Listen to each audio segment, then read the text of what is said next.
I will not stop speaking. I will not stop tweeting. I will not stop posting. I will not stop asking questions. That was Marjorie Taylor Greene repeating my own personal mantra. I will not stop tweeting. I will not stop posting. Welcome to Pod Save America. I'm Jon Favreau. Dan's on vacation this week, and I am lucky to be joined by Mehdi Hasan, the host of the Mehdi Hasan Show on Peacock and MSNBC. Mehdi, welcome back to the pod. Thanks so much for having me, John.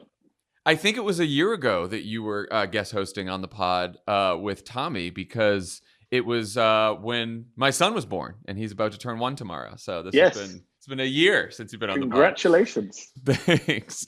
We have a lot of news to cover today. Joe Biden's town hall in Cincinnati, where he spoke about the pandemic, the economy, and the filibuster. The Republicans' intra-party battle over vaccines and the 1-6 Commission. And later, I talked to Equis Research co-founder Stephanie Valencia about how Latino voters are reacting to all the latest news about immigration. All right, let's get to the news. President Biden was in my wife Emily's hometown of Cincinnati last night for a CNN town hall with Don Lemon. The president answered 90 minutes worth of questions, but kicked it off with the topic on everyone's mind, the pandemic that just won't quit. Here's a clip. So you said last month that that the virus is in retreat. Do you still feel that way? Is that still the virus? Look, it's real simple. We have a pandemic for those who haven't gotten a vaccination. It's that basic, that simple. 10,000 people have recently died. 9,950 of them or thereabouts are people who hadn't been vaccinated. So Biden went on to say that the CDC will likely announce that every child under 12 should wear a mask at school, and that he expects full FDA approval for the vaccine sometime between late August and October, which would provide firmer legal ground for vaccine mandates. Mehdi, clearly we're in a new phase of the pandemic where things aren't as great as they seemed a few months ago, but much better than they were a year ago. How do you think that Biden and the White House should handle that? I think they should take it seriously, which they kind of are. I think we got to stop playing catch up. For me, it's less about Biden and it's more about all of us as a society and a country who want to keep writing this virus off and saying, it's time to move on. It's back to normality. The number of times I've opened my nightly show on Peacock over the last 8 months, 9 months saying, whoa, good news. We're nearly there. Light at the end of the tunnel. The cases are down. And then actually 1 step forward, 2 steps back. This is a very resilient virus. The Delta variant is a serious thing. And I think that the CDC decision in May on masks, I wasn't a fan of it at the time. In hindsight, it could be the biggest blunder that we've seen from this administration. I mean, it wasn't a political decision. It's not on Joe Biden's hands. Came from the scientists in the CDC, Fauci and Walensky and co. I think it was a mistake. I know why they did it, to try and incentivize vaccine uptake. But you're looking now at, the American Association of Academy of Pediatrics saying yesterday, kids in school. The rules, as you mentioned, are changing. LA County has brought back indoor mask mandates in public places. I think we're going to regret that as the summer goes on, because we've seen the parts of the country that are unvaccinated. We don't know, even with us fully vaccinated people, there's a whole debate about breakthrough cases, how high or how easy it is to get it or not. And I just feel like at every juncture of this pandemic, John, we have been understandably wanting to get on with it, like get back to normal. And it's an understandable human reaction, but it just doesn't work in the face of something like COVID-19. I mean, I try to separate this out into sort of the science and the politics. Yes. And on the science, I can understand the CDC decision on masks, because the science still says that the vaccinations are extraordinarily protective, even with the breakthrough cases on the rise. One of the reasons that breakthrough cases are on the rise is because there's just more transmission of the virus. And if you do the math, that you're going to get a certain percentage of breakthrough cases, even with the virus, the vaccines as protective as they are, you're going to get more breakthrough cases. So I understand the science of the mask. I do think the challenge was saying, okay, unvaccinated people are going to put their masks on, and that's going to be on the honor system, right? So you can't tell if you're in a store who's vaccinated and who not if no one's wearing a mask, which makes me think that the next place we need to go is, vaccine passports or vaccine requirements. So if you're a business or you're a crowded event or you're doing something like that, you say, look, we're not going to force you to get vaccinated, but you just can't be part of this. Yes. this event. But we're too late to this conversation, John. The right have already led the way on this conversation by demonizing vaccine passports as some sort of kind of anti-American illiberal anathema, even though mandatory vaccinations for kids in school have been part of our society for decades. Vaccine passports, when traveling internationally, have been around for 100 years. And there's even Supreme Court precedent. People should just go Google Jacobson versus Massachusetts. 1905, Supreme Court came out saying states have the right to insist on things. And then, of course, there's the argument that, you know what Republicans are doing at a state level, right? In Montana, they passed a law saying businesses cannot prohibit people, any business cannot stop from providing goods to people who are unvaccinated. They're basically treating unvaccinated people as a protected class, like religion, race, gender, sexual orientation. It's the new civil rights movement for the right. Yeah, I was gonna say they're finally coming out for civil rights, but it's for unvaccinated people. But it's for privileged white ignoramuses in the South who could get a vaccine. Millions of people around the world would love some of these American vaccines. The level of privilege and ungratefulness involved in not getting vaccinated in a country like America where it's readily available and free, and then saying, not only am I not going to get vaccinated, but I insist on being able to walk into a business without a mask on, without being vaccinated, and be treated like everyone else. No, I'm sorry. If they want to turn it into the civil rights movement, go for it. Because I think eventually the majority of Americans who do get vaccinated are going to say, how long should we have to sacrifice for these people, making everything worse for all of us? I'm pretty hard line on this. And there was a tweet that went viral yesterday, which I stupidly shared and then deleted. That's why you should verify, of Macron apparently saying, you can't go to restaurants and cafes. Why should the rest of us have to? And afterwards, everyone's like, it's a fake quote. And I'm like, okay, it's a fake quote, but someone should say it for real. Whatever that fake I quote believe was, it. I believe that. People are, oh, you're illiberal. Yeah, I'm illiberal. There's on this issue, have to be restrictions. Like I said, go check the Supreme Court precedent. The Supreme Court said in 1905 that, you know what, liberty is not absolute for the individual when society collectively is at risk of mass death. Yeah, no, look, I feel the same way. I'm here in LA and they, reinstated the mask mandate, and I'm completely fine with wearing a mask, of course. But, the county health folks said, but everything is on the table if this gets worse. And I'm like, okay, we're not going to start going back to lockdowns and restrictions and closing businesses down when the city of LA hasn't even mandated that its own employees get vaccinated. Yep. And you're going to start closing things down? No, I don't think so. It's not going to. I mean, no one's ever going to agree to lockdowns, vaccinated or unvaccinated. So the only issue now is, how do you incentivize people to get vaccinated, and and the French have done. What's not fake is that France has brought in all sorts of better incentives in terms of access to public places and all of that stuff. But, and here in America, we've seen the vaccine lotteries have had some uptake. When you offer people money, surprise, surprise, or the chance of money, they get vaccinated. And then separately, we're going to have to start saying, what the Republicans call discrimination and civil rights movement. Fine, I'm all for it. Let's have that argument. I suspect they'll lose. And I think it's a topic I like talking about these days. And your colleague, Brian Beutler at Crooked, is very good on this, which is, let's have the culture war and let's win it. I totally agree with that. So the president also got a question from Don Lemon about the latest developments in Congress, about his economic agenda, which some of the lamest people in Washington have taken to calling the BIF, the Bipartisan Infrastructure Framework. Let's take a listen to the clip. You're talking about Senator Ron Portman of Ohio. I'm sorry. I thought since you mentioned that infrastructure, the bipartisan infrastructure deal failed the procedural vote today, right? It did. In the Senate that's irrelevant. Go on. Okay. In the Senate, negotiators say that they need more time. Yeah. Okay. So then, but they're expected to vote again on Monday. But how much time do you think that they need to get this done? Till Monday. Look, no, I'm not being facetious. I'm not being facetious. You had up to 20 Republicans sign a letter saying, we think we need this deal. We think we need this deal. So I think there'll be, by the way, the reason we're talking this way, we need 60 votes to get something moving. And what's going to happen is, I believe, because I take my Republican colleagues at their word when you shake. I come from a tradition in the Senate. You shake your hand, that's it. You keep your word. Most of the Democratic and Republican senators negotiating the deal seem to agree with Biden that they'll be ready by Monday. All the Republicans sent a letter to Schumer basically saying, we're ready to go on Monday. There are a few Republican skeptics in the gang. What do you think, Mehdi? Will bipartisanship prevail? The holy grail of Washington? There's literally no word that annoys me more than bipartisanship. Although BIF is an annoying word, and I'm glad you highlighted how nerdy it is.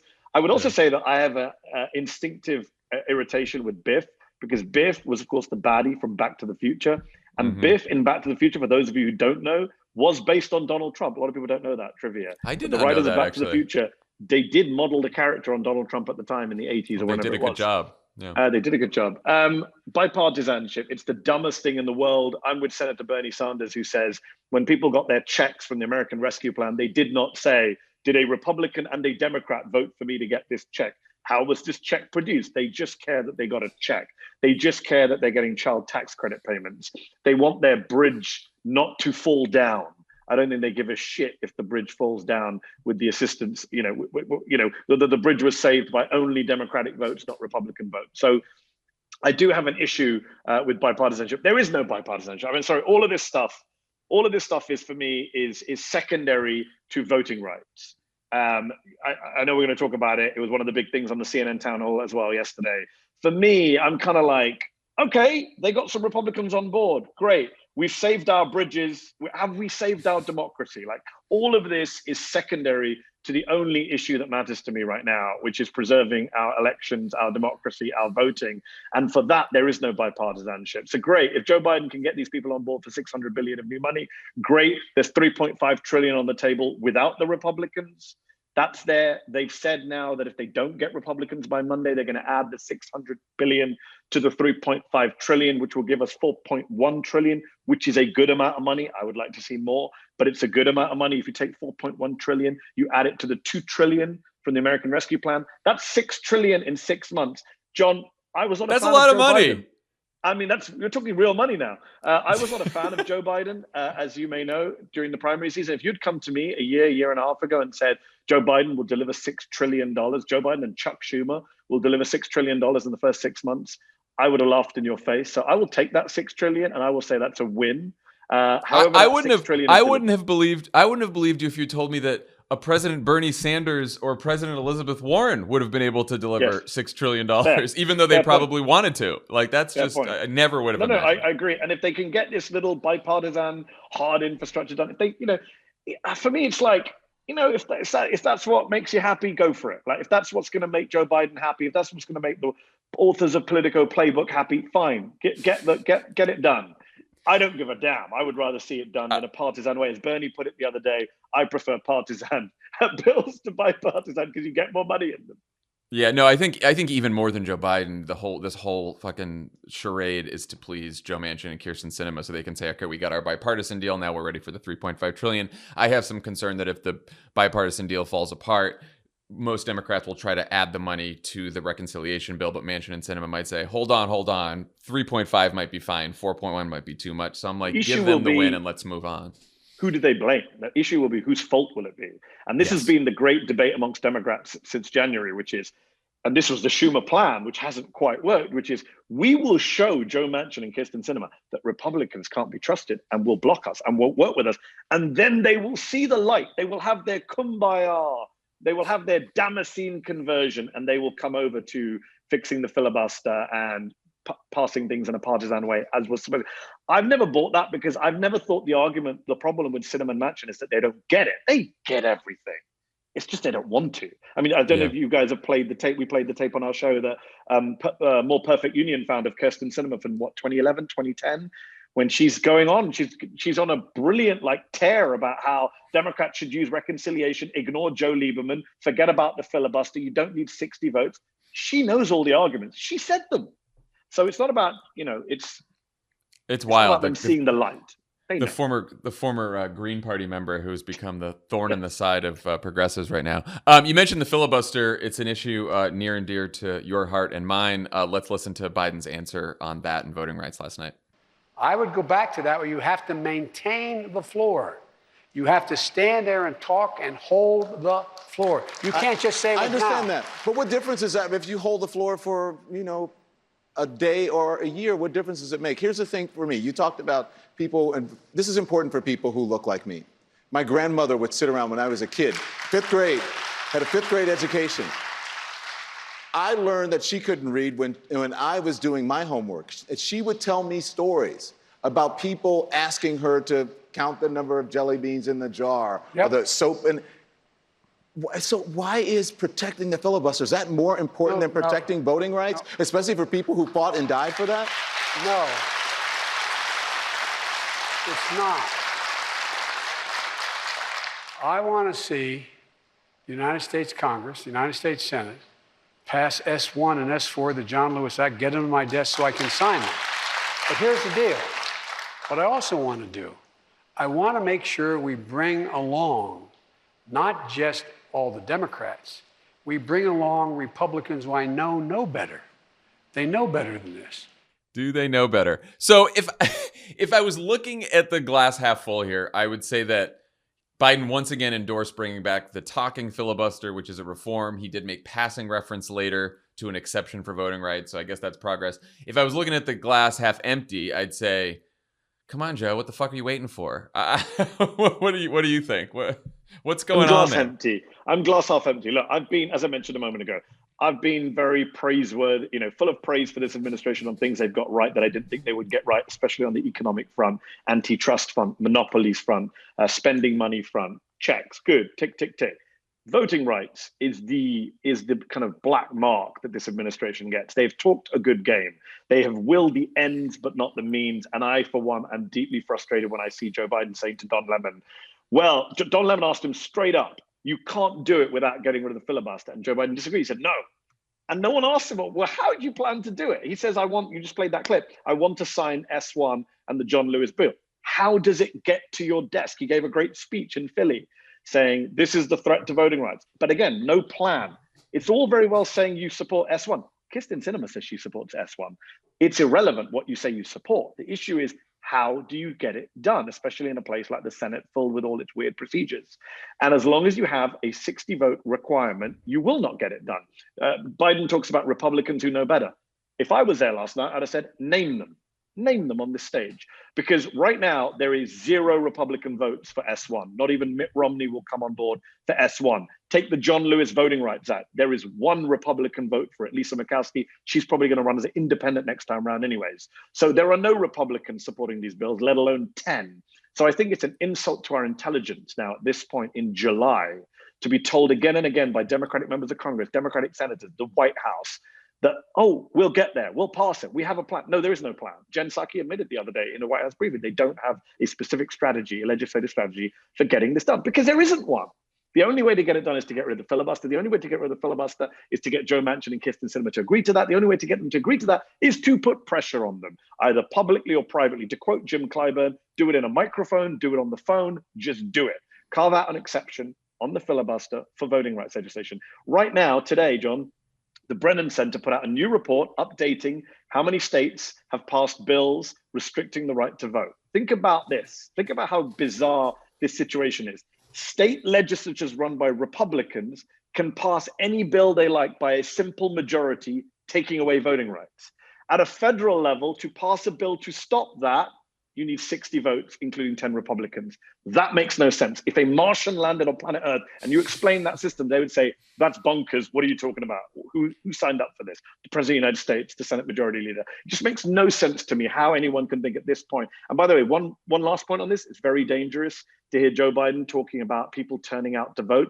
Ron Brownstein at The Atlantic has been doing reporting on this, that the White House seems to think privately, despite publicly saying it's an existential threat, it's Jim Crow on steroids, privately they're a bit more relaxed than they're letting on, because they think that they can out-organize Republican voter suppression, that they can use turnout to get around it, which is nonsense. Number one, in midterms, people don't turn out in record levels, as you know better than me, John, and Joe Biden knows better than both of us. I don't know why he said they'll still turn out in record numbers. They won't, not in 2022.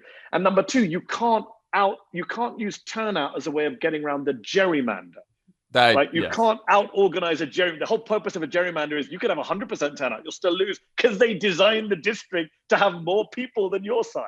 So the idea that turnout doesn't work against a gerrymander, turnout doesn't work against election subversion, which Biden weirdly, by the way, is contradictory. Isn't even in H1, which is one of my problems. Exactly. So he didn't even mention, but he mentioned it weirdly. Yeah, he mentioned it weirdly in CNN. He goes, oh, for the first time, legislatures are going to overturn the results. Okay, well, if they're going to overturn the results, then turnout's irrelevant, right? Because you could turn out and win it by 10% margin, and they'll just overturn the result claiming fraud. So none of this makes any sense. It's killing me to see how superficial the debate is, even in DC, to see clever people who know better on the Democratic side saying nonsensical, airy-fairy things. And time's running out. Beto O'Rourke's made the point. Mid-August, gerrymandering, all of that stuff kicks in, census data. We do not have time on our side. I keep trying the glass to. Half empty, John. No, look, I'm consistently infuriated by this. I try to put myself in the shoes of the folks in the Biden White House because I do believe that they genuinely want to protect voting rights. And you sort of heard him last night be like, well, if I come out against the filibuster, then this whole debate is about the filibuster and it's not about voting rights, and that's what Republican wants, which sounds like some kind of nonsense that a political advisor would tell you. But I don't understand why Joe Biden just doesn't say, okay, here's what I want. I want Joe Manchin and the Democrats in the Senate and everyone to put together a bill that just does three things: protects the right to vote, stops gerrymandering, and prevents election subversion. Everything else you can put on the cutting room floor. Those are the three most important things, right? To get rid of voting restrictions and do those other things. And then I want you to either find me the 10 Republicans who are going to support that, or if not, it's time to get rid of the filibuster, right? At that point, I actually do believe that it's really tough for public pressure or pressure from Joe Biden to change Joe Manchin's mind or Kyrsten Sinema's mind. Like, at the end of the day, they're senators. They're going to do what they want. But my question is, why not try? Why not try? And then if you fail, you fail. What's the backlash at that point? They're going to be so mad.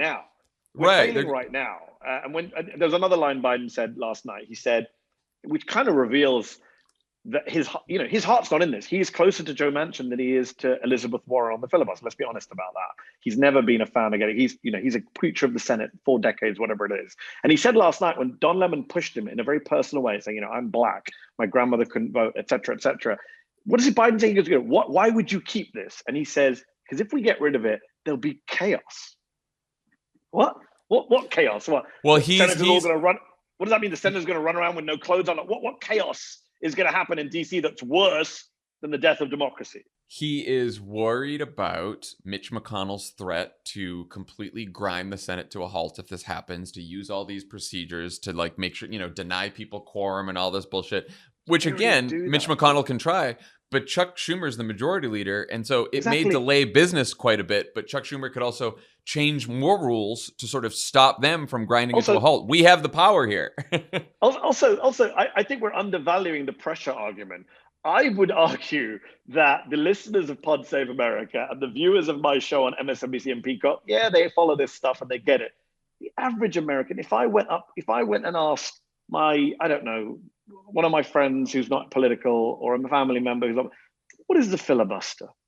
They don't have a clue. What is budget reconciliation? They've never heard those two words put together in their life, right? This is a DC media political thing. If you go to an average American and say, do you think majority 51 people should be able to vote in favor of something and 49 people lose, I think they will accept that point. I think if you go to the American people and say, you know what, they just lost a bipartisan bill on the 1-6 commission, it was lost. What was the vote? 54 to 35. If you go to an American and say, should 54 people lose to 35 people? I think they'll say, no, they shouldn't. And I think that is the argument that Joe Biden should be using for the bully pulpit. If his heart was in this, if he understood how anti-democratic the filibuster is and how we need to get rid of it, I believe he could make that argument. They've made the argument on the economy, on COVID, on vaccinations. They've done a full court press on Capitol Hill to get the bipartisan infrastructure deal. We have not seen that public pressure. We've not seen the campaign. And I think Adam Johnson, who I'm sure you've had on the show many times, former advisor to Senate Majority Leader, he makes the point, no one's asking him to go and win over Mitch McConnell. We're asking him to win over a couple of people on his own side who are already kind of on the fence and claim they support voting rights. They are susceptible. I'm not saying it'll work, as you say. It might fail. But what is the alternative? We're in the midst of the greatest attack of democracy in my lifetime. What's the alternative? I mean, you mentioned voters. We talked about this last week. The largest pro-Biden super PAC just did a bunch of focus groups on a whole range of issues. They asked them about the filibuster. And the people who are conducting the filibuster, conducting the focus group, said they were even surprised that even some of the more moderate swing voters, even to some somewhat conservative voters, were completely fine with getting rid of the filibuster once they were explained what it was. Well, and once they told them that, like, shouldn't a simple majority be able to pass legislation? I mean, they it's were the like, most of basic course. American idea, like a simple majority. The idea that I don't think people understand that you need 10 Republicans to pass a popular agenda. It makes no sense. And what's to come full circle, it is deeply frustrating to see the president of the United States, who spent 4 decades in the Senate, who claims this is a huge attack on democracy, saying on live TV that no, we don't have to get rid of the filibuster to get this done. If Donald Trump said that, I would say it was gaslighting. It is gaslighting. He knows it has to be got rid of to get done. We all know it has to be. There's simply no other way S1 reaches his desk without some change to the filibuster. Let's just be honest about that, please. That's right. No, you're right. Okay, let's talk about the other big story in politics this week, the battle for the soul of the Republican Party, which Republicans with a soul have been losing for some time now, but over the last few days, we've heard a surprising number of Republican politicians and pundits push back on the anti-vax conspiracies being peddled by people like Tucker Carlson and Marjorie Taylor Greene. Here's a clip. These shots need to get in everybody's arm as rapidly as possible, or we're going to be back in a situation in the fall that we don't yearn for. And I want to encourage everybody to do that and to ignore all of these other voices that are giving demonstrably bad advice. Please take COVID seriously. I can't say it enough. Enough people have died. We don't need any more deaths. Research like crazy. Talk to your doctor, your doctors, medical professionals you trust based on your unique medical history, your current medical condition, and you and your doctor make a very important decision for your own safety. Take it seriously. You also have a right to medical privacy. Doctor-patient confidentiality is also important, and it absolutely makes sense for many Americans to get vaccinated. I believe in science. I believe in the science of vaccination. These vaccines are saving lives. They are reducing mortality. Why do you think that the Delta variant has caused so many Republicans to start singing the vaccine's praise after months of either pushing vaccine conspiracies or saying nothing while they spread? It's a good question. I don't know the answer, actually. I genuinely am finding these last couple of days amusing and intriguing. Did a memo go out? Like, it's across the board. It's very coordinated. It's governors. It's Fox. There's been a little bit of pushback on Fox. You saw Tucker Carlson and Charlie Kirk basically subtweeting Sean Hannity on the show, like mocking people who are virtue signaling and trying to do this. It's weird. I don't know what's happened. Did they all just get like a poll that came out that they was shared? Did they get a lawsuit? It's very, very odd. It's welcome. It's clearly welcome, but it's very odd. I would just say one thing, John. You mentioned kind of the struggle for the soul of the Republican Party. I personally have tried to push back in my own writing when I'm writing scripts for my show. Like we all immediately put into this battle for the Republican Party, Liz Cheney, etc. And it's like, there is no battle for the Republican Party. No, they lost. It's done. It was lost. won a long time ago. What battle? Yeah. I know people in DC and Politico playbook types and people in green rooms. We want to believe this because we meet people from the Lincoln Project and it's wonderful. But the reality is, let's just do real world stuff. Let's not lie to ourselves. There is no battle. I mean, the battle was lost when Donald Trump beat 17 or 16 top Republican candidates in 2016. The battle was lost when he praised neo-Nazis and Republicans did nothing. The battle was lost when only Mitt Romney voted to convict last year. The battle was lost when, the majority of Republicans voted to overturn the election in the House in January. When more Republicans voted for him in 2020 than in 2016. Stop telling me there is a civil war in the Republican Party. It's the weirdest civil war I've ever seen when only one side wins all the time.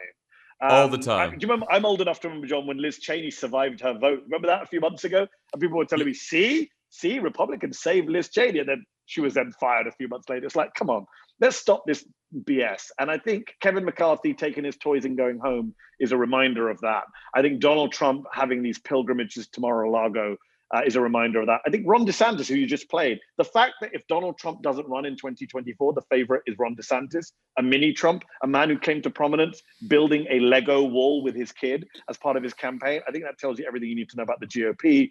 But look, if some of them are going to shift a bit on vaccines, great, because we all know, John, no matter what you and I say on our platforms about vaccines, no matter what Joe Biden says on a CNN town hall about vaccines, They're not listening, right? They're only going to listen if people on their side tell them to do it. So hopefully there will be some, although, it's a very low bar. Sean Hannity didn't say go out and get vaccinated. He just said, I believe in the science. And then he undermined other policies like going door to door and having mandatory vaccines. So it's a battle. You still have people like Madison Cawthorn saying if somebody comes to your door, they're coming to steal your gun or your Bible. You still have Marjorie Taylor Greene being suspended from Twitter this week for vaccine disinformation. She's not some fringe figure. She's one of the highest fundraisers in the Republican Party right now, sadly. So Donald Trump, the most important Republican in America today, he's heading more into the disinformation territory on vaccines. He put out a statement saying, well, they don't trust the results of the election. So they don't trust you have to admire his message discipline. He even makes vaccines about his defeat in the election. He's like, they didn't trust the election results, so they don't trust vaccines. It's bizarre how his deflection is to the election. So unless you get Trump shifting, unless you get Fox across the board, I would argue, maybe again, this is me being pessimist, glass half full. You can take your Sean Hannity's, you can take your Mitch McConnell's, Ron DeSantis's, put them up against Donald Trump, Tucker Carlson, all the crazies on Facebook. I don't know. I'm not sure we're anywhere near where we should be in terms of right-wing tipping points. No, we're not at all. And I mean, look, I think it's welcome that some of Republicans are having a change of heart. I don't know why either. I don't know if it's a poll or just the very simple fact that their voters are dying, right? Their voters. Their voters have been dying all this time. They didn't give it up before. Right, but it's it's hitting red states and unvaccinated populations particularly hard, and they are overwhelmingly Republican and overwhelmingly conservative. So I think that they need those voters at some point. But look, I also think that on the Democratic side, what we need to do is sort of what you were just saying is do what Republicans would do in this situation, which is keep pushing them even further. Okay, that's nice that you said you believe in vaccinations. That's nice that you say, people should get vaccinated. The next step is to call out your fellow Republicans and Republican pundits for the misinformation that they're spreading. Make Mitch McConnell and Kevin McCarthy call out Marjorie Taylor Greene for her misinformation. Make them call out Tucker Carlson. Make Sean Hannity call out Tucker Carlson, right? I think we need to kind of... But who's going to do that, John? Right, no. They're not going to do it. Not enough people in our media are willing to do that. That is the fundamental problem with all of our political issues. Who's going to make them do that on vaccines? Who's going to make them do it on insurrection? Who's going to make... It's the question of our time. It is. It's back to sort of the point you were bringing up Brian Beutler's tweet on this, which is, he saw Mitch McConnell saying this and said, I think this shows the culture war is winnable, and not just for partisan gain, but to make Republicans pay for it and stop doing sociopathic things. Yes. I think when we hear this, that Democrats and progressives in the media and people need to push harder, not to say great job, you all get a gold star. Thanks for coming over, being pro-vaccine. Great. No. This isn't enough at all. You need to you need to call out all the bullshit that's happening on your side or fuck off. I'll give you one example of the culture war stuff where the Democrats always drop the ball, as do people in the media, where Republicans passed a bill in Texas basically saying you don't need to teach Martin Luther King anymore. You don't need to say the KKK is immoral. Did you see any congressional reporter running down to Holloway after a Republican member of Congress saying, do you agree with that? Running off to Kevin McCarthy asking for a comment. Can you imagine if the Democrats had done some version of that at a state level? It's amazing how, and that again, whether we like it or not, elite media takes its cues from elite politicians. And therefore it is on members of the Democratic Party to say, this is a story, this is what we're going to talk about. We're going to talk about the Texas bill. We're going to talk about the fact that why is every member of Congress this morning, every Democratic member of Congress not going out on TV and putting out a statement saying that every Republican should demand Tucker Carlson apologize to Officer Harry Dunn for calling him not a police officer, but an angry left-wing political activist. Put aside the racial stereotype of the angry black man. The idea that Tucker Carlson, the highest-rated host on the right, the man who all Republican politicians go on his show, why are they not all being asked to call out Tucker Carlson? If Rachel Maddow on my network had come out and said, a certain police officer is not a police officer, whatever it is, in another context, can you imagine what the Republicans They would say Democrats should not be able to go on that show anymore. They should call her out. We want a statement from Biden, a statement from Pelosi, statement from... But whose fault is this, John? Where are the House Democrats? How many House Democrats are there? 200 plus House Democrats today. Where are they? What are they doing today? Whatever they're doing, I can tell you, it's not as important as coming out and fighting and winning these culture wars, because the culture wars aren't going anywhere. This Democratic strategy of, we're going to talk about kitchen table issues. Sorry, that's not 2014. That's not happening. Well, it's not a public opinion issue either. I guarantee if you polled, should schools be banned from teaching about Martin Luther King Jr.? Like, I know I don't need a poll for that.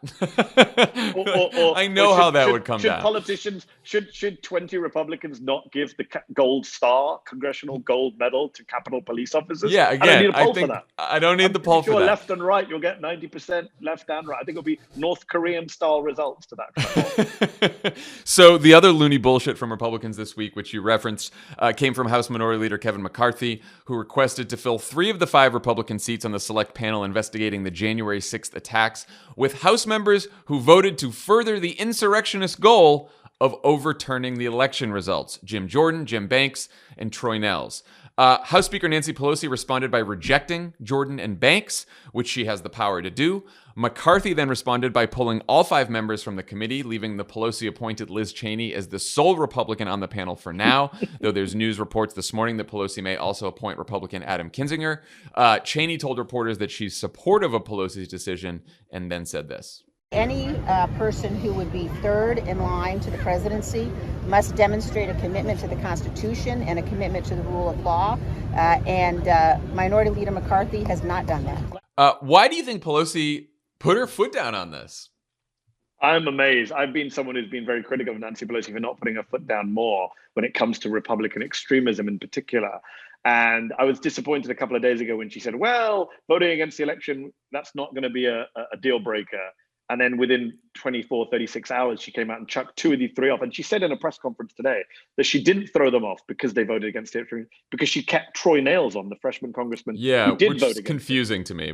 Which is confusing. And Republicans have jumped on that as well to say, well, what is it then? But I think Liz Cheney said something very interesting, not in the clip you played, but in the wider conversation. She said, you cannot have 2 people, one of whom is a material witness to what happened, and the other of whom made comments clearly wanting to sabotage the inquiry. And again, it's sad that it requires Liz Cheney to be doing the oppo stuff. Like, where are the 200 House Democrats making this point? Why did I have to hear it from Liz Cheney?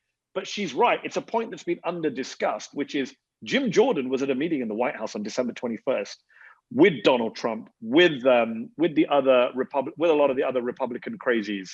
And at that meeting, they discussed how to overturn the election and what the plan should be for January the 6th. So if you're at a meeting where you're discussing January the 6th, yeah, you should not be investigating that meeting. That's just basics. I'm not sure why Liz Cheney's making that point, and it's not in an official statement from Pelosi or from House Democrats doing media rounds. I don't get it. Again, maybe Democrats just don't do politics very well. Number 2, Banks suggested that it was the Biden administration's fault, January 6th. Yes, the attacks were actually the fault of the Biden administration. He also said, why are we not investigating the left? So that's the other point of Liz Cheney, which is one guy is a material witness, Jim Jordan, and the other guy, Banks, did come out yesterday and say, well, I don't agree with this committee because it needs to investigate the left. So yeah, you shouldn't be on the committee if you don't agree to the terms of the committee. And in general, like this whole DC, and I know a lot of people are upset on social media today with Politico Playbook email this morning saying, well, this is really bad. It's well, I'm one of them. Yeah, same. This idea that it should have been bipartisan and Nancy Pelosi has given a win to the Republicans.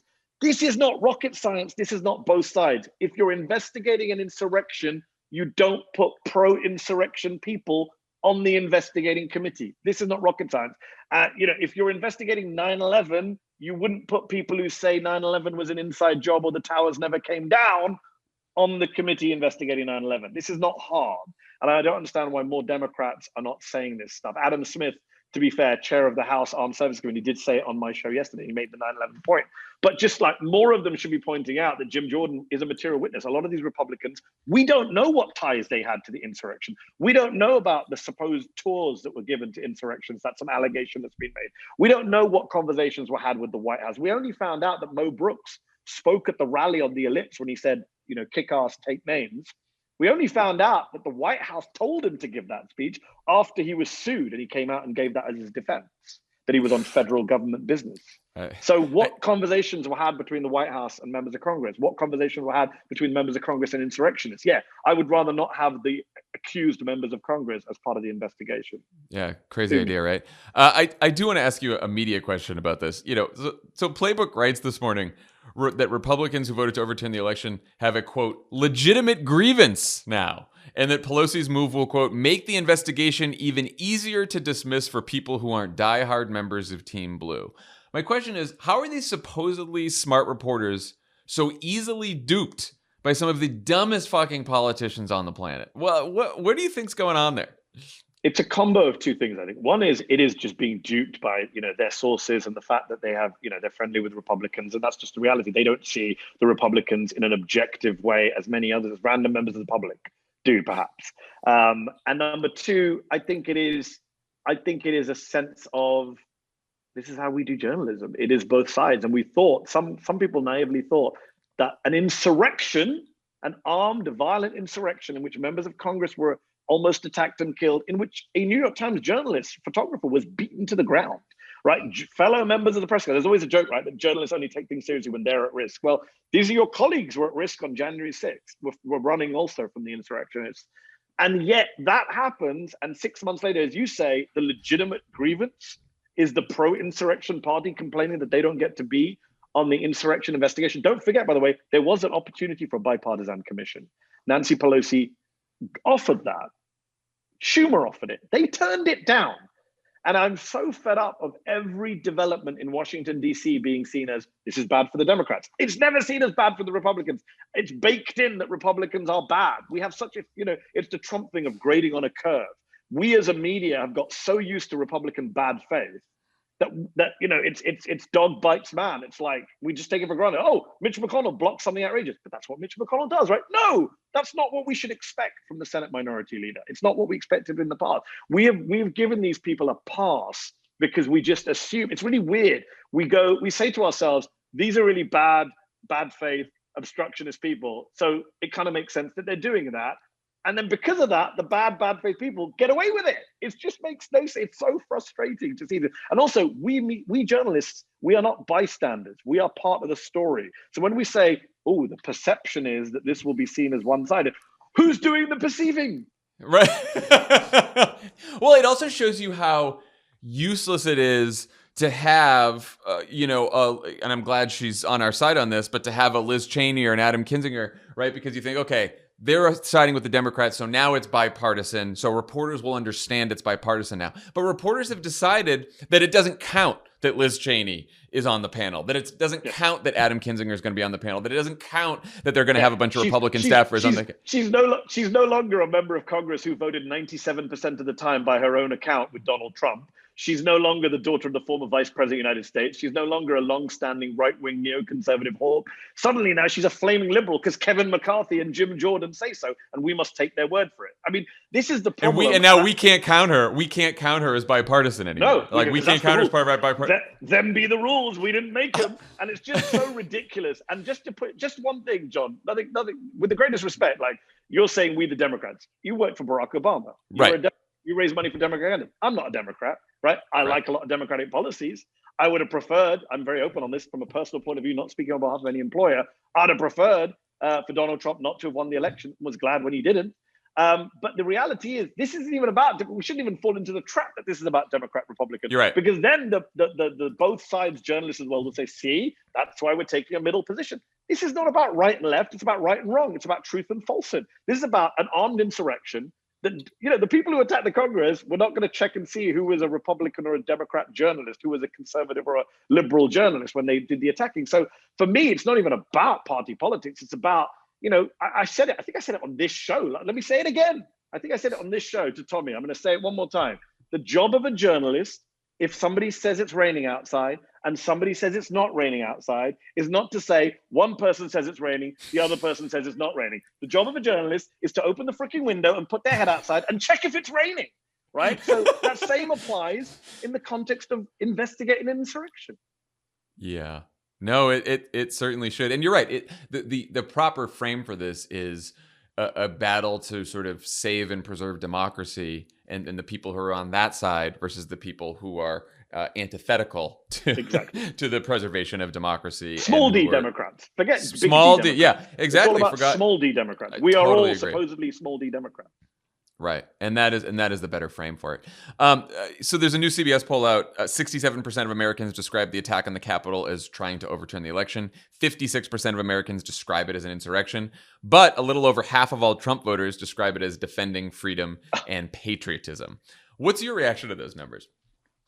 First of all, I talked about it on the show last night on Peacock. It's sickening. I mean, first of all, I've watched a lot of footage, as I'm sure you have, of the actual insurrection. Some of the stuff that obviously the House impeachment managers played, some of the stuff that came out at the time.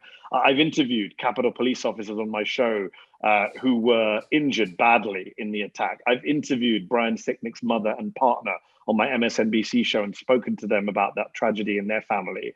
It's disgusting to see so supposedly patriotic Americans who claim to be the party of law and order and Blue Lives Matter saying stuff like this was about defending freedom. And partly you could say, well, they're not to blame. They've imbibed all this propaganda from Fox News, from Donald Trump saying it was a love fest, from Ron Johnson saying these were patriots, from Andrew Clyde saying these were just normal tourists. So that's the kind of propaganda they've imbibed. But I'm sorry, these people have agency. It's disgusting. It's not hard to find video from the attack. There's so much of it now coming out. Scott MacFarlane, NBC investigative reporter in DC, just showed his Twitter timeline. He has all these videos coming out of the court cases. They are horrifying to watch, horrifying. You listen to Michael Fanone talking about what happened to him, the officer. So it's disgusting is my first response to that poll. And then my second response from a purely political angle is win the culture war. I mean, look at the polling. 67%. I'm just going to read it out here again. I know you just said it. So again, 67% say it was trying to overturn an election. 1 in 3 Trump voters say it wasn't. More than half of Americans say it was an insurrection. 1 in 5 Trump voters say it was. In terms of investigating, 3/4 say we need to know more about what happened. So the polling is very clear. This is a very straightforward culture wars issue. America was attacked. Capitol Hill was attacked. Police officers were attacked, and the majority of Americans think that was really bad and something should be done. The minority of Americans who are represented by one of our 2 political parties think it wasn't that bad, think it was actually kind of good, and think we don't need to know anything more. That's an easy battle to win. Like, I don't understand why. I mean, Joe Biden, to be fair, is good on this issue, but he was last night, but it just needs to be full court press. Like, this is a party that is anti-police, anti-law enforcement. You know, I happen to be someone who supports the idea of defunding the police, right? That's my personal political position. But from a pure partisan perspective, if I wasn't a journalist with my own opinions and I was someone saying to one side of a political divide, what should be done here? It's not rocket science. The party that does actually support police officers who are under attack should be attacking the other party who claims to support police officers. Like, this is not hard. The definition of a wedge issue is an issue that unites your party and splits the other party. And this issue of whether it was an insurrection, or whether they were trying to overturn the election, the entire attack on democracy from Trump and his forces is an issue that unites our party, splits the other party, and probably we have a vast majority of independents on our side as well, which makes me think, again, as we head into 2022, 2024 and beyond, we should not forget this issue. This should be front and center. I'm someone who completely agrees with the idea that economic issues are important and kitchen table issues are important. And I think Democrats should talk about them. And I think people really care about them. They care about their material well-being, improving their life, but it's not sufficient. And this is the issue of the day. This is the existential issue that we face right now, right? It's also, as you say, not just not sufficient. I was about to say existential. You beat me to it. It's the existential issue of our time, because let's be honest, you can't go into 2022, 2024. This is part of the election, right? Let's not forget, this is not a poll that came out about is Barack Obama born in Kenya or not, which was the first inkling that these people have lost their minds, and deplorables is an understatement, right? We already saw that they were conspiracy theorists. They were susceptible to mad racist lies. This is actually about democracy itself. So it's not just these people are bonkers, it's these people are bonkers and could destroy the whole damn thing. So let's be clear, if 55% of Trump voters say that the insurrectionists were defending freedom, next time round, John, and there will be a next time round there's an attempt on the election, next time round there's an attack on the Capitol, next time round there's an armed violent insurrection, there's not going to be even an impeachment trial. There's not even going to be a Mitch McConnell, Kevin McCarthy, or Lindsey Graham calling out Trump for 24 hours. Nothing, because next time round, the base will not just be okay with it, they'll be demanding it. I mean, this is what Daniel Ziblatt and Steve Levitsky, the political scientists who wrote How Democracies Die, they wrote this Atlantic essay a couple of weeks ago. I urge everyone to go read it. This is the point they make, that next time round, Republican politicians won't be saying, well, what do I do to speak out against this? To be fair, a lot of them did speak out after Jan 6th and then went quiet. Next time around, they won't even do that because everything keeps moving. The Overton window keeps moving on the right. Next time around, they'll be like, oh, I need to get behind this insurrection. Next time around, you won't see Kevin McCarthy ringing Donald Trump saying, stop it. You'll see Kevin McCarthy jumping in front of the crowd saying, let's go, because that way is the future of the Republican Party. Pure authoritarianism and neo-fascism. Yeah. Mehdi, before I let you go, I do want to turn your attention to one minor but critical victory in the fight against fascism from someone I always knew would come through for us, just like he has in 7 Super Bowls. Let's take a listen. Not a lot of people, think that we could have won. And in fact, I think about 40% of the people still don't think we won. I understand that. You understand that, Mr. President? I understand that. Yeah. And personally, it's nice for me to be back here. We had a game in Chicago where I forgot what down it was. I lost track of 1 down in 21 years of playing. And they started calling me Sleepy Tom. Why would they do that to me? I want to be I wish I could have been a fly on the wall for when Donald Trump saw that clip, which you know that he has by now. Oh, yeah. So I'm not a big follower of American football, partly because I only became an American last year. And for me, football is still what you call soccer. Right. And you actually kick it with your feet. So it's bizarre. I've never understood American football. But the Tom Brady thing was hilarious, just from the Trump perspective. He did it on purpose. It was very well delivered. Joe Biden's response was very well delivered. And I feel like the thing about Donald Trump, those of us who have followed him sadly for years, is this last week, the 2 most painful things to happen to Donald Trump is, number one, Tom Brady dissing him at the White House. That must have killed him. That must have killed him more than anything else. Vaccinations, democracy, the election. That must have destroyed him. And number two, the Biden administration reversed the Trump administration's policy on shower restrictions and water pressure. And you remember that was very close to Donald Trump. That was a big deal. It was a big deal. He made a lot of his election rallies all about multiple rallies of talking about shower pressure and toilet flushes. So, that's the reality we live in today, that the guy who might be the next Republican presidential candidate is probably crying himself to sleep at night because Tom Brady dissed him and his flush is not as powerful as he wants it to be. Little victories. We'll take them. Mehdi, thank you so much for joining as always. Everyone, please go check out the Mehdi Hasan Show on Peacock and MSNBC. Peacock is very easy to sign up for. I just did it myself a couple weeks ago. Great programming and a fantastic show from Mehdi each night. So go check it out. When we come back, my interview with Equis Labs co-founder Stephanie Valencia about immigration and other issues on the minds of Latino voters. Welcome back. Last week, an ultra-conservative judge in Texas ruled that the Department of Homeland Security can no longer approve new DACA applicants, though the decision doesn't affect the 650,000 Dreamers already enrolled in the program. Meanwhile, Democrats in Congress are putting together an economic plan that includes a path to legalization and green cards for certain Dreamers and other undocumented immigrants, something that President Biden addressed last night during his town hall. Here's a clip. You're 5 years old. You're 9 years old.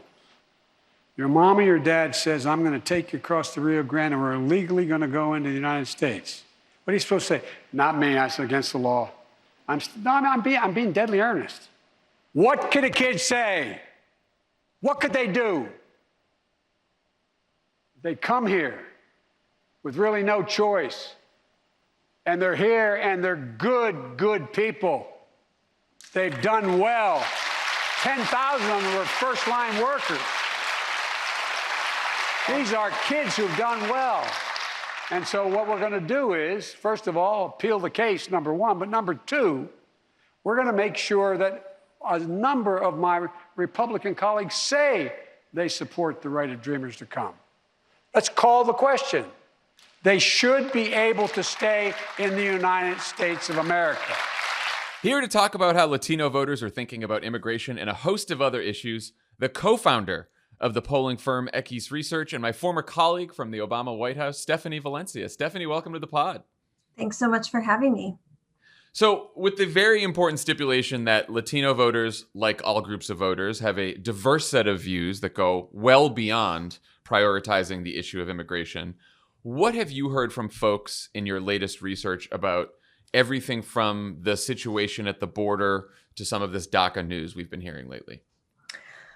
Well, certainly, as you mentioned, I have always called immigration a gateway issue for Latinos. It's like that threshold issue for Latinos to really understand, does this politician see us as a threat to this country, as Donald Trump did, or does this politician see us as a net positive and a contributor to this country? So the issue of immigration, while it never polls as like the number one issue that Latinos want to act on, because that usually is the economy, healthcare, education, or other things, it is always a gateway issue for which we view how politicians view us. And so we're at this really critical moment right now. Jon, you and I worked at the White House when we did DACA after many failed attempts of trying to actually pass the DREAM Act in Congress.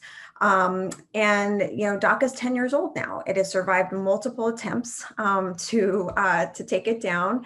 We've survived a really important one last summer, and here we are again with DACA under attack, and hundreds of thousands of immigrant youth who have lived their life as President Biden just laid out, came here under no fault of their own, and who have lived their life here in their entirety. I think there's a huge conversation we're having about immigration in this country right now, particularly after the pandemic and the role that farm workers also played in our economic recovery, as the role that essential workers play in keeping our economy alive, and the kind of, as we go into this next phase of as our population changes, as we get older as a country, we need more workers. And so there's actually a very big question right now about how we think about immigration. It's also intersecting right now with the conversation around what's happening in Haiti and in Cuba, and how we receive refugees, whether they're coming and fleeing violence in Central America, or whether they are coming and fleeing political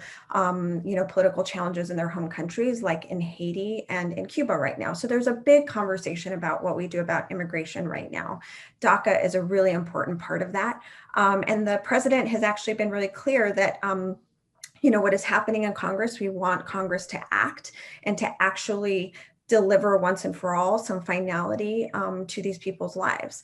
And there's a really interesting opportunity and moment in Congress right now with the budget reconciliation package to actually include a legalization provision for DACA recipients, certain TPS holders, potentially farm workers, and other categories of workers, maybe even essential workers. People like Joe Manchin, who are very moderate, have actually come out and said that they support its inclusion in the reconciliation bill.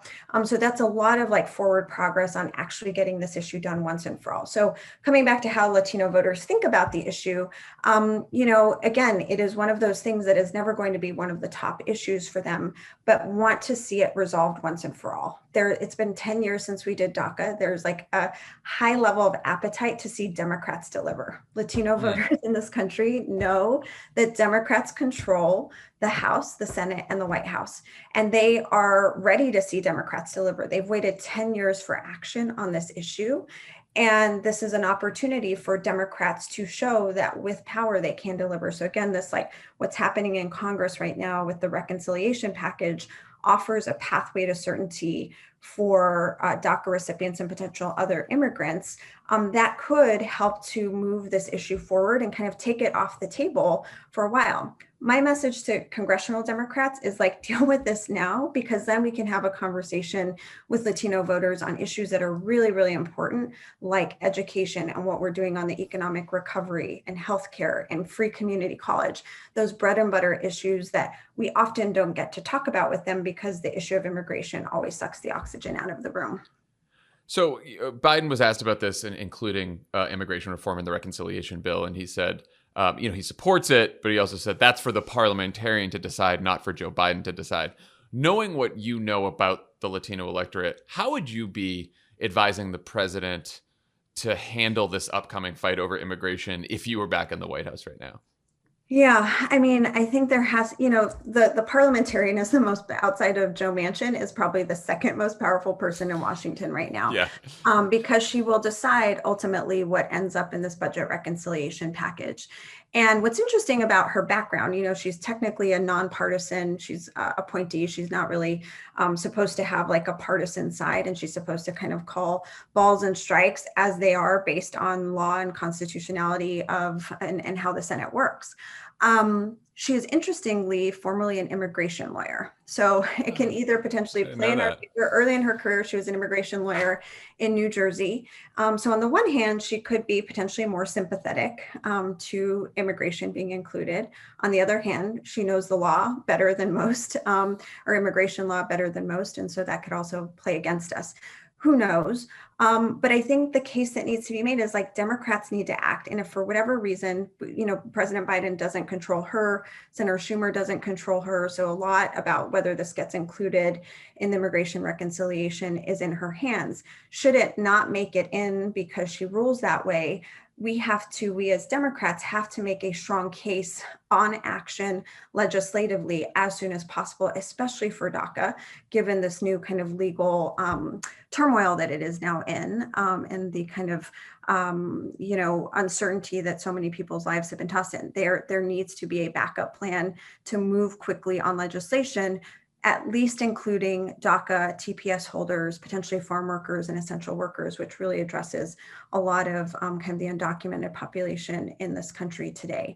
And I'll bring it back to my first point, which is like, there's a huge economic case to be made for this in this country, given the future of our workforce and the need for kind of younger, less skilled labor, and keeping our economy running. And so there's an economic case to be made for it. For many of these categories of workers, there's a lot of support in the business community. There's support, so they have a certainty around the workforce. There's support among evangelicals and the Catholic Church. So there's a huge faith-based component to it.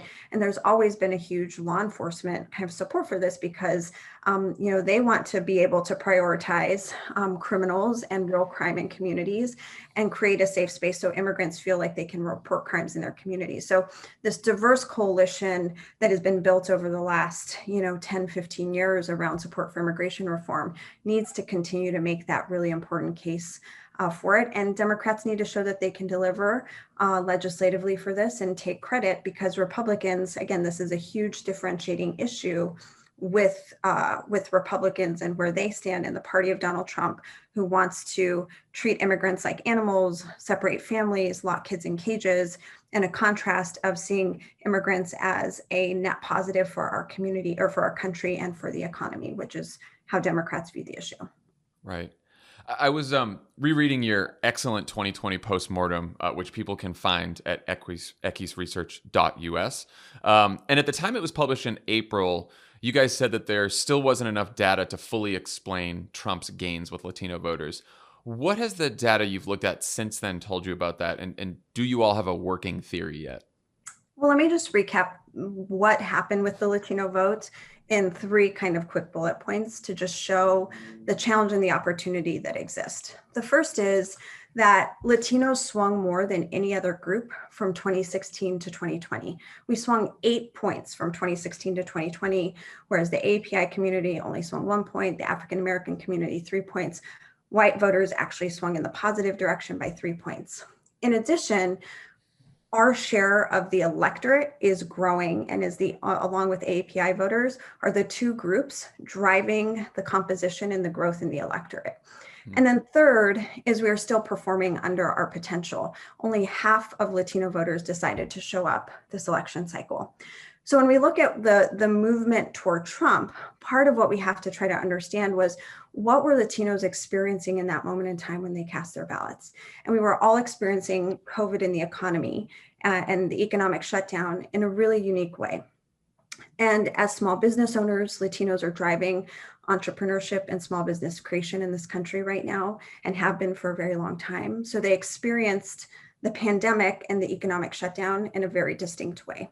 In addition to that, as essential workers, as I talked about earlier, many Latinos were helping to keep the economy running as essential workers during COVID and the pandemic, and they were putting themselves at risk and on the front lines, whether it's healthcare workers or restaurant workers or other essential workers. And so Latinos, I believe, were experiencing this economic shutdown around COVID in a very different way than what we were talking about, say, in 2018 or 2016, which we were talking about immigration in a very real way. In 2016 and 2018, that immigration became a defining issue and a differentiating issue between Democrats and Republicans.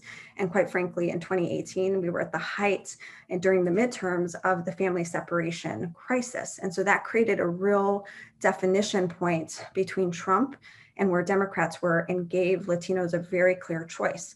Whereas when the economy and the economic shutdown and COVID was driving what was the narrative and what they were experiencing in their everyday lives, it gave a permission structure for many Latinos to vote for Trump because of the economic shutdown and the economy, because we weren't talking about issues like immigration. We have a great graph in our postmortem that shows what we were talking about, even just via Google search, what people were looking for via Google search. And you look, and the line is, spikes around 2018, around 2016 on immigration. And then if you look to 2020, it's almost flatlined. So again, we weren't talking about that one issue that could have really differentiated. So that's one theory of the case that we have really kind of looked into and dug into. There's still far more for us to study and to think about. One is also like how Latinos are getting their news and information. 70% of Latinos are getting their news and information from social media, and more specifically YouTube, about politics and elections right now.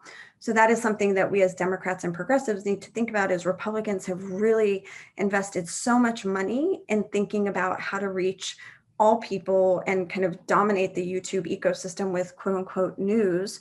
A lot of AstroTurf news type organizations who claim to be real news, but are fundamentally persuading and shifting the way people look at politics and elections. So that's like a whole other thing we have to contend with, is like the changing nature of the media landscape and how Latinos are consuming that information. OANN just said that they were going to launch a Spanish language vertical. I saw that. I was just going to ask you about that. Latinos need it. And meanwhile, on the other side, this is something we're going to be thinking a lot at Equis Research and at Equis Labs, our kind of incubator company, is how do we go and challenge that? How do we go and create new voices and new platforms for us to think about how we persuade and reach Latinos where they are? Because if they're getting their political news and information about what's happening in Cuba, what's happening on January 6th, what's happening with impeachment or any other things through YouTube, we have to be present as well. So I have sort of two follow-up questions to that very excellent answer that I've been thinking about. One, it does seem like at least one of the working theories is that by increasing the salience of the issue of immigration, it actually could drive a Latino vote towards the Democrats by reminding voters just how extreme the Republicans are on this issue, which is counter to, I think, what some Democrats and some Democratic strategists do, which is to say, okay, immigration is a very divisive issue that the Republicans love to run on, so we should ignore it and talk about the economy. And this makes me think that as we head towards 2022, Democrats and the Biden administration should embrace talking about immigration as one way to potentially drive vote. Is that right? It has to be a both and, right? Like, we don't want Democrats just to talk to Latinos about immigration, but immigration can be a differentiating issue for Latino voters. So I think that's how Democrats have to think about it. I think you're totally right. Like, I have even just seen the kind of fundamental shift among like pollsters in the Democratic Party and progressive ecosystem shift their views on immigration and start to advise candidates in the committees very differently about how to talk about this.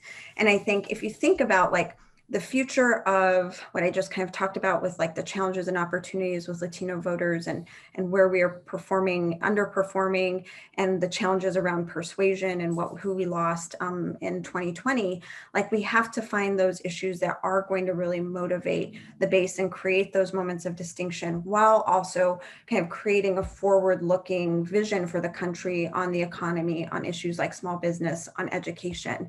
And what I will say is one of the things the Biden administration has done very well is, we have a very strong cabinet that reflects the future of this country, and 4 Latino cabinet secretaries who are quite frankly, in charge of 4 of the most important departments for this country in this moment in time. So you have Isabel Guzman, who is an entrepreneur, who's the head of the Small Business Administration, Miguel Cardona, who's a Puerto Rican, who's the head of the Education Department, Javier Becerra, who's overseeing much of the COVID response and healthcare implementation as head of HHS, and Ali Mayorkas, a Cuban-American refugee who is overseeing what we're going to do with Cuban refugees and refugees coming from Central America, and also the broader immigration system.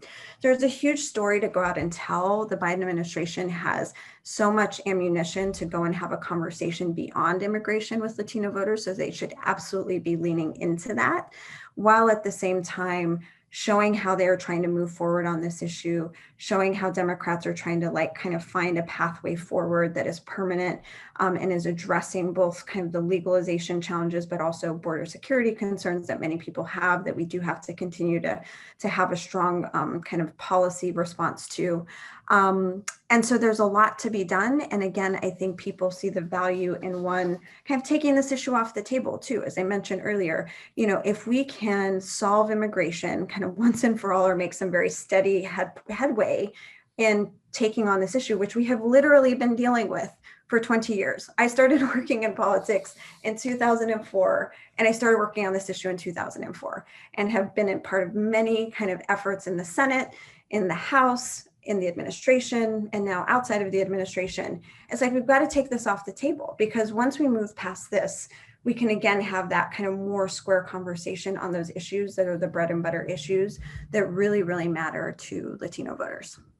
And sort of on the OAN sort of communication misinformation issue, have you seen any strategies or initiatives either on the media side or on the campaign side that could help communicate better to the electorate and sort of break through some of that misinformation?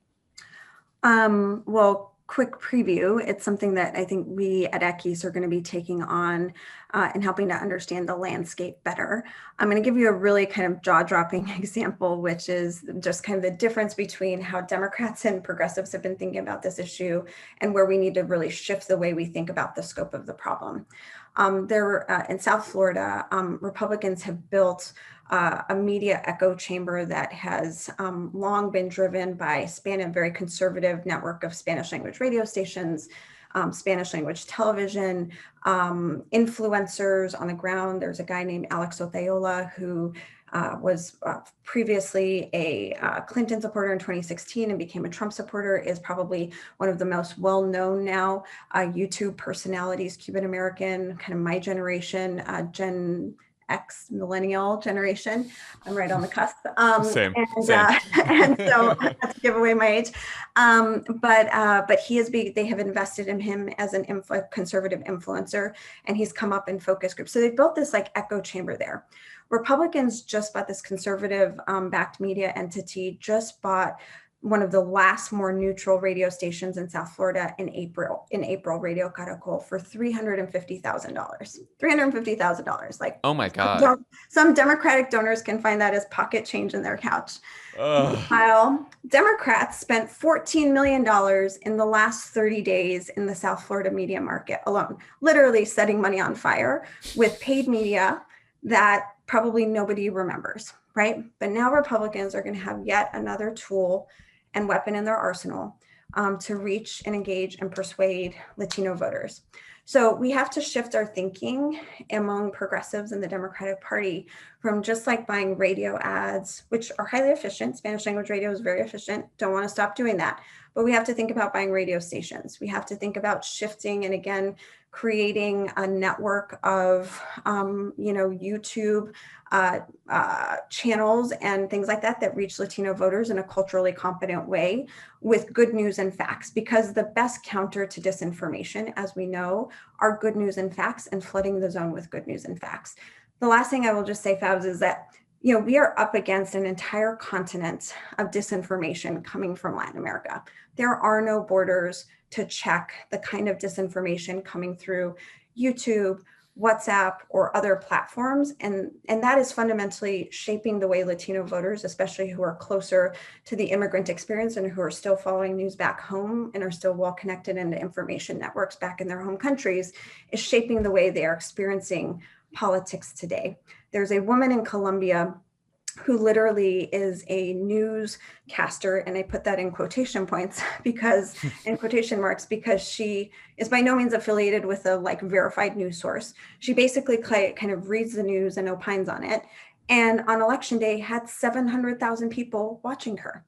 And so that's the kind of level and scale of information people are getting. And again, that's influencing how Latinos here in the United States are experiencing politics, their trust in government, trust in institutions, trust in the process. So that is something we fundamentally have to kind of deconstruct and understand.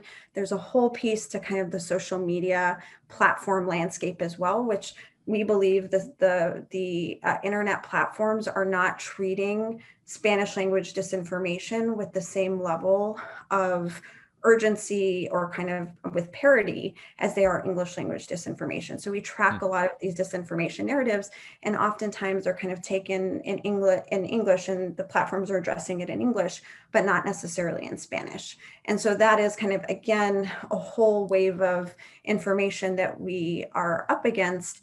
And as the kind of world is made more connected by the internet, which in so many ways is a very, very good thing, especially when we're seeing what's happening in Cuba and the opportunity to get internet to protesters so they can tell their story and we can get the truth of what's happening on the ground there. At the same time, it's also very complicated because we in the United States, and I believe the Biden administration, needs to understand how interconnected what is happening in Latin America and that geopolitical connection back to how Latinos in the US are experiencing politics and elections. We can't see them as two different things. They are very much connected because we are so connected by the internet and now all of these kind of news and information distribution channels that are influencing the way that people think and experience the world. We say all the time that liberal donors have to start taking building a progressive media ecosystem seriously. It sounds self-interested coming from us, but I always say we want more competition out there, and so I'm glad to hear it coming from you as well, who knows this electorate well.